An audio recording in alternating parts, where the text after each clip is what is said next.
নিজে দাবি করার কারণে আজকে তার যদি আনার মার্ডারের ষড়যন্ত্র করে যদি বলা হয় তাহলে আজকে ঝিনাইদহ রাজনীতি যদি মিন্টু রায় না থাকে শুধু ঝিনাইদহ না, ঝিনাইদহ হরিণাকুণ্ড কালীগঞ্জ শৈলতলা মহেশপুর প্রতাপপুর সমস্ত জায়গায় আমাদের আওয়ামী লীগের মতাধীনে আর কোন লোক থাকবে না।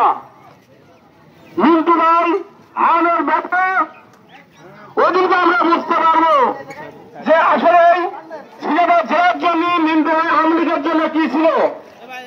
আজকে যদি মিন্টু রায় নিঃশর্তভাবে মুক্তি না পায় তাহলে অন্যরকম আমি দলনেত্রী শেখ হাসিনাকে বলবো যে আজকে মিন্টু রায় যদি ধ্বংস হবে রাজনীতি থেকে তাহলে আমাদের ঝিনাইদহ জেলার আওয়ামী লীগ ধ্বংস হয়ে যাবে।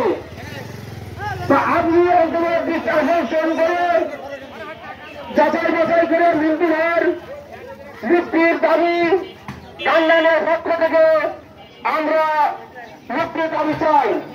এইগুলো সম্পর্কে বক্তব্য শেষ করছি। জয় বাংলা, জয় বঙ্গবন্ধু। ধন্যবাদ মিজানুর রহমান চাচাকে। আপনারা জানেন আমরা টালিগঞ্জ আমাদের তো এখন আর কোচাতপুর সব জায়গায় করতে হচ্ছে। সীমান্ত পার্শ্ববর্তী ইউনিয়নের বাসিন্দা হয়ে এই গান্না ইউনিয়নের মানুষ অন্তত অবগত যে 47-এর পর থেকেই চোরাচালান এদেশ থেকে ভিসিবি, ওই দেশ থেকে পাটের শাড়ি, জিরা মশলা, তারা জানে চোরা কারবারের পথ ধরে এই তদন্ত এগিয়ে গেলে যাদের হাতে এই দুর্নীতির মাধ্যমে অর্জিত হাজার হাজার কোটি টাকা রয়েছে সেই খোলের বিড়াল বেরিয়ে আসবে। এই কারণে তারা চোরা কারবারির ইতিহাসকে ধামাচাপা দিয়ে এটি রাজনৈতিক দ্বন্দ্ব হিসেবে প্রচার অপপ্রচার চালিয়ে যাচ্ছে।